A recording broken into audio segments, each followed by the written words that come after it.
Hi everybody, I'm Cherish. And I'm Joy. And we're Tusicles Musicals. I got a little loud there. Who, me? Yeah. Oh. Hi. So, it's hard to see. Lisa. And Juliet. Yay. It's in my handy dandy program pocket. Handy dandy program pocket. We took advantage of 2-for-1 Broadway week and we decided to go see Aunt Juliet because why not? We've been wanting to see it for a while. Yeah, that's true. Mm-hmm. I don't know. How did we find out about Aunt Juliet? I know it was in the West End. Yeah, I think it's from that Bryony. Oh, okay. She's into it, and you know, maybe that's what it was. That's how it's on my radar. Otherwise, I wouldn't know. So if you don't know, Aunt Juliet is a jukebox musical, basically featuring I forgot his name, but he did all those songs. All those songs from like the late 99s into the early 2000s. You got your pop hits, you got your Britney. We even got like some newer hits, but like say like 2010s or something like that. But we got Roar by Katy Perry's in there. There's some Backstreet Boys in there. There's some Britney Spears, some NSYNC in there.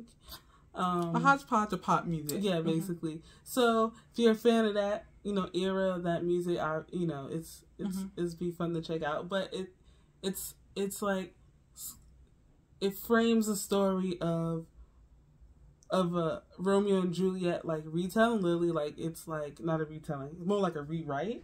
Where William Shakespeare and his wife Anne, against Shakespeare's better judgment, I guess he decides to like rewrite the ending to Romeo and Juliet with his wife because she's not a fan of it. And so like the show is basically like they're like kind of creative. They're putting on the show for you, kind of. Yeah. And they're like doing these like rewrites. It's like a workshop. Yeah, as they like go. So there's like a show within the show, kind of. Yeah, in a way, but it's not always obvious. I will say they use like the pen, sometimes a quill. A quill to kind of remind us like, right, this is happening because, they're like actually like literally writing it to happen. So that was fun. Yeah. I don't know. Shakespeare was played by Stark Sands. You might know him from Kinky Boots. He was Charlie. He was Charlie. He likes being English, I guess.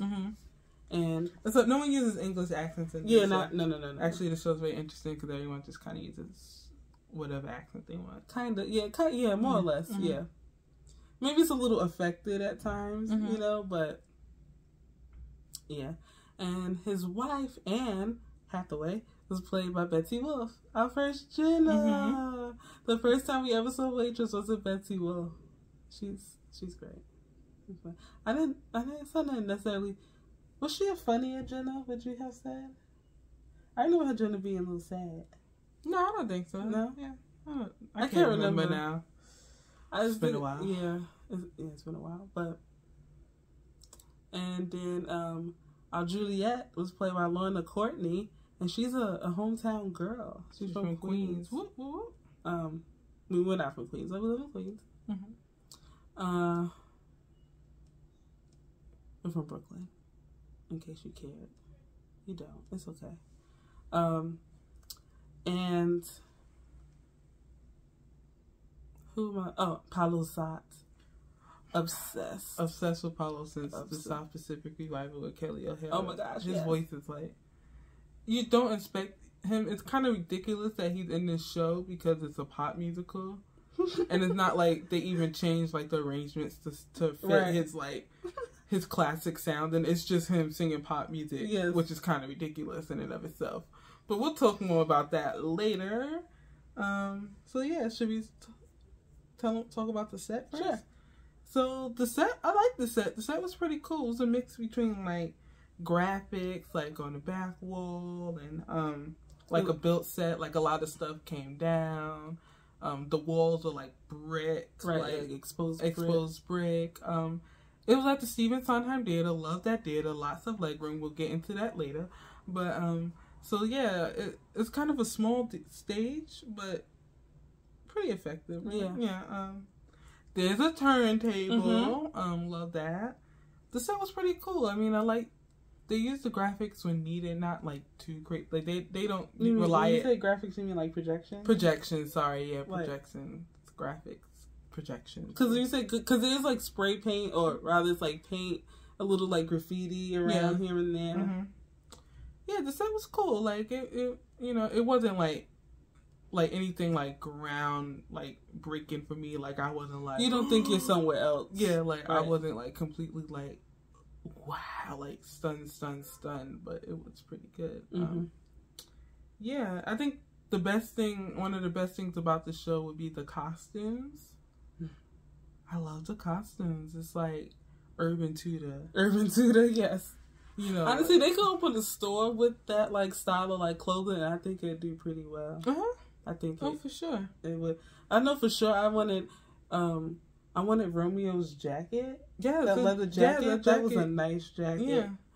Was it leather or denim? It was leather. It was leather. It was leather. Yeah, it was like a motorcycle jacket. Yeah, you're right. Oh my god, loved it. Like, oh yeah, there's a bunch of denim, a lot of vests. The vests were cute. The vests, so many different vests. Like the styling is so it was cool. And I would say some of the costumes, some of the characters wore like kind of like non-binary like clothing, like, and like sometimes like it was like some girls were in like the skirts, but some girls in like pants, and like it was pretty cool. Like I don't know, Urban Tudor, yeah. I love Juliet's blue pantsuit. Oh my god, I love that. Yeah, it was like a little par-ish. Yeah, but not quite. It was like par, but like athletic par. Like it was urban par. Yeah, it was like, okay, so par might wear that to run errands on the weekends, but she'll wear like her outfit that she par to, like, work. Par with Juliet's outfit to brunch. Yes. Yeah. She wanted to look cute, right. But like, like not so dressy. And like, but Par would wear her Par outfit for like dinner. Yeah. Right. That one specific outfit. Yeah. Yeah.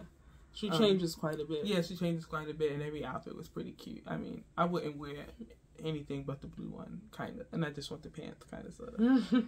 But it's not a one piece. No, it's 2 piece. Oh, it was a shirt and pants. Oh, I thought it was like a jumpsuit. I thought it was like a okay. Never mind. So yeah, the costumes were great, like, and like the tone of the show really. Basically, how they started is basically what you're gonna get the whole show. Like, they don't take themselves too seriously. Like, they know, like, they're being ridiculous, kind of, sort of, like, they know, like, when they, like, even though if it's a serious moment, like, the song that they're about to sing is, like, gonna be ridiculous to us, because, like, it's the kind of, they break out into it a little bit. It's it's a little, hammy. Yeah. It's very, they kind of break the wall a lot.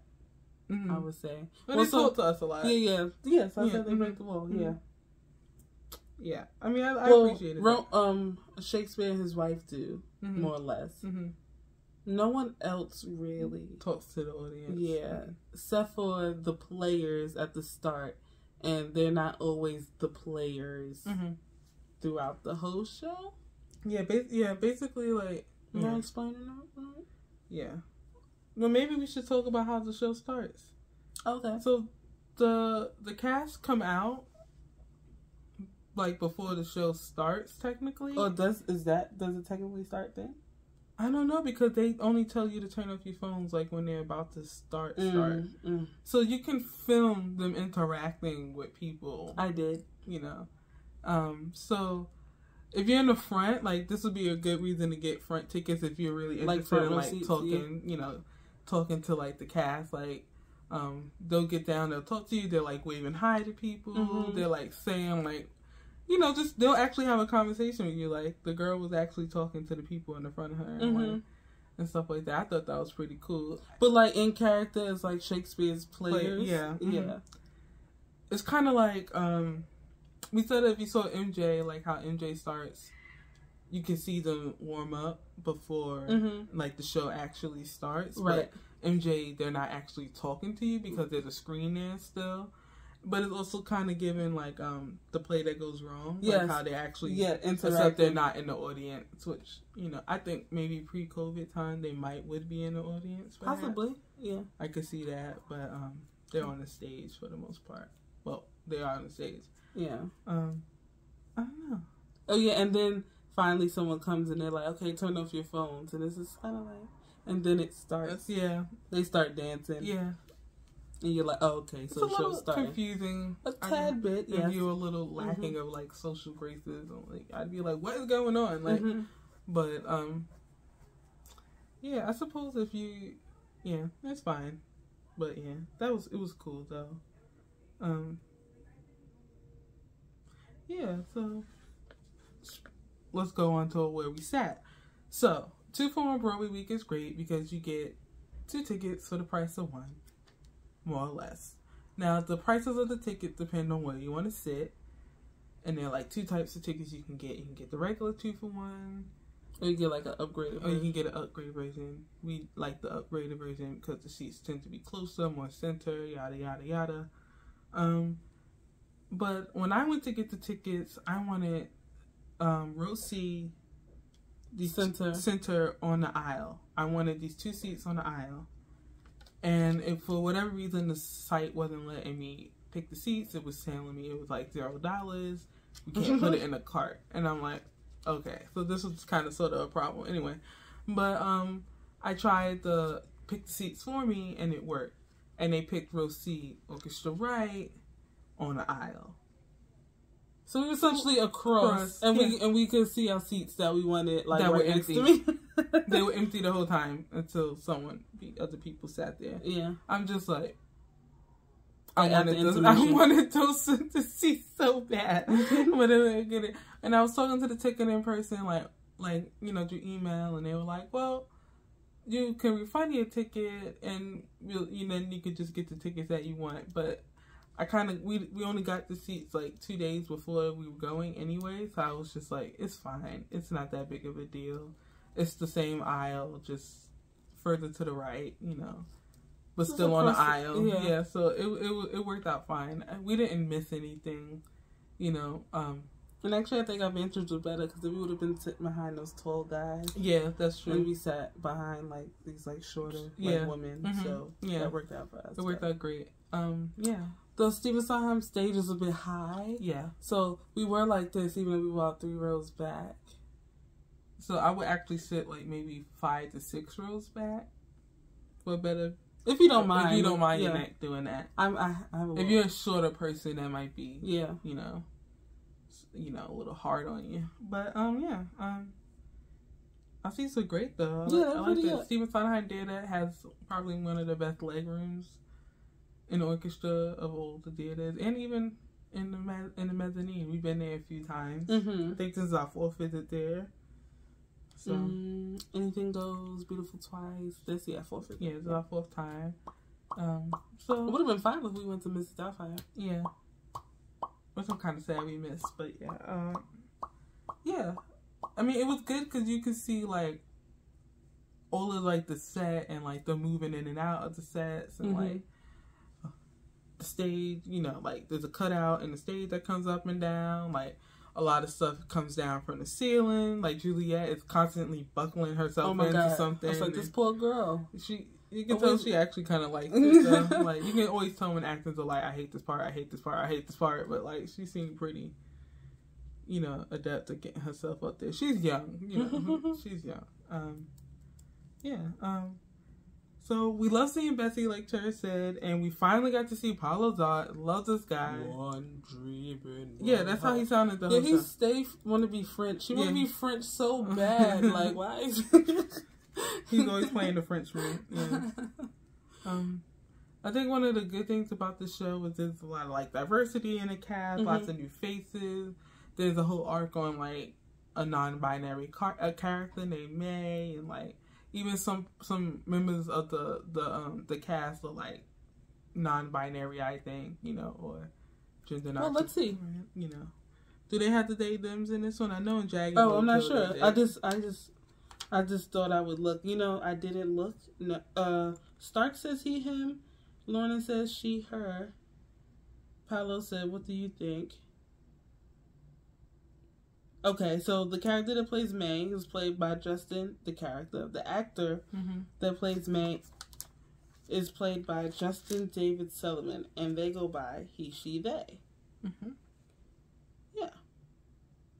And I also read something today that they declined their nomination or any sort of nomination for the Tonys because they don't want to be, they don't want to have to choose a category. They don't want to have to choose actor or actress. Interesting. Yeah, so they were like, no, and they're hoping that the Tonys will get cut away with that. Oh, that would make competition so much steeper if everyone had to be in the same category. Yeah.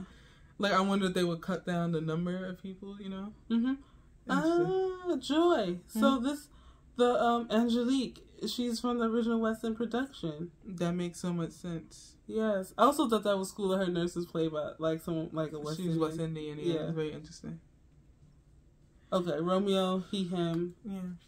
The thing with and Juliet that I like, because it was pop, like, the vocals don't have to be that specific or, like, rather that strong. Not that anyone sounded bad in Aunt Juliet, but no one's voice really wowed me. I mean, we know Betsy can sing. You know, she sounded the most, you know, like, classically trained out of, like, everyone besides Paolo, who can clearly very much sing. Everyone else just sounded like, you know, like they sing pop music, which isn't bad, but no one's voice, like, I wasn't like, wow, you know, like with the vocals, you know what I mean? Like, I kind of sort of expected a little bit more vocal razzle dazzle because it's pop. Like, I thought they'd be like, oh, these are Broadway people, they're really gonna add, like, you know, which I think they did with a lot of the backgrounds and stuff like that. Like, the harmonies were really nice and things like that. But in terms of, like, individual, like solo vocal performances, it was okay. Like, I mean, Juliet sounded good, you know, but I know what you mean. You know, like, kind of, it felt like kind of anyone can have that part. You know what I mean? Like, but I enjoyed it. I wasn't mad at it. There was, like, a part in the show and they wanted everyone to, like, put their hands up, and, like, I was like, I would love to. I'm so tired. We went on a Wednesday matinee. I just did not have the energy. Matinee. I mean, Wednesday evening performance. I did not have. Let me shake I would love to go to a Wednesday matinee. But, yeah. One day, dude. One day when we're old, we'll just go to our Wednesday matinees. But, like, I was like, I have no energy right now. We'll get a landline again, and then we can have messages that be like, we're at the theater. Yeah. We're at the theater. Leave a message. If it's a Wednesday between, like, I don't know. Between 12 and 4 o'clock. Leave a message. No, really. But let's show our gear. Okay. We got gear. And Juliet has some great gear. Yeah, it's very cute. It's very on brand, I would say. But they need headphones. Like, come on. Come on in, Juliet. Wear the headphones. I said at the flea market. So this, we got the pink shirts because we have a lot of black shirts. So they have quite a few different types of shirts, but they're mostly black. So we got the pink ones, which is so cute. And Juliet, love it. If you move over a little bit. It's this way, and then up. Yeah. Beautiful. Beautiful. It's like kind of tie-dye-ish. Yeah. Ampersand. With the ampersand. Yeah. I got a magnet. Yeah. A magnet. And we're actually in a bag. Like, wow. I know. I was like, oh, and not even like a bag that will just fall out. And then also we got. What do you guys think we got? A window card. It looks like the magnet. It looks like the magnet. This is why they need to sell the headphones. Like, I would get it. They have a really, really cute water bottle. It looks a lot better. So, up until now, I thought my 6th water bottle was the best looking water bottle there is. But, no, it's really not. And Juliet's water bottle is cute. And I'm kind of upset I didn't get it. Next time. Yeah. We said we would like to go back. Yeah, we would like to go back. To see it again. Because it was fun. It was fun. It was late. Yeah. I was a little tired. Yeah. But not that I fell asleep or anything, but, you know, I like to be more, you know, after brunch or something. Yeah, I like to see if I miss anything, you know, like. And that's the way it is. So, yeah, go see in Juliet. 241 Broadway week. Go ahead and get your tickets. Yeah, 241 Broadway week ends on the 12th of February, I believe. Or the 13th, something like that. 12th or the 13th. A lot of the, thing is, though, they're for, like, the weekday performances. Mm-hmm. I wish it was on the weekend. That's when theaters mostly need that help. Mm-hmm. But if you can't make it for that, I mean, just try to make it anyway. I know Today Tix has a rush. Mm-hmm. A rush lottery. No, it's a rush, not lottery. Rush. It's right? a rush. Yeah. Mm-hmm. Has a rush. It probably feels like a lottery if you get it, because I'm sure they're gone really fast. Opens at 9 o'clock, I think. And yeah. So thank you for watching. I don't know what our next shows are going to be. We definitely want to see Kimberly or Kimbo, and we really like to see Some Like It Hot. So stay tuned if we make it to any of those this month. Mm-hmm. We'll see. Right? Yeah. Yeah, we might, because the Broads are coming to town. Mm-hmm. So maybe we'll meet up with the Broads. But we'll talk to you later. Bye. Bye.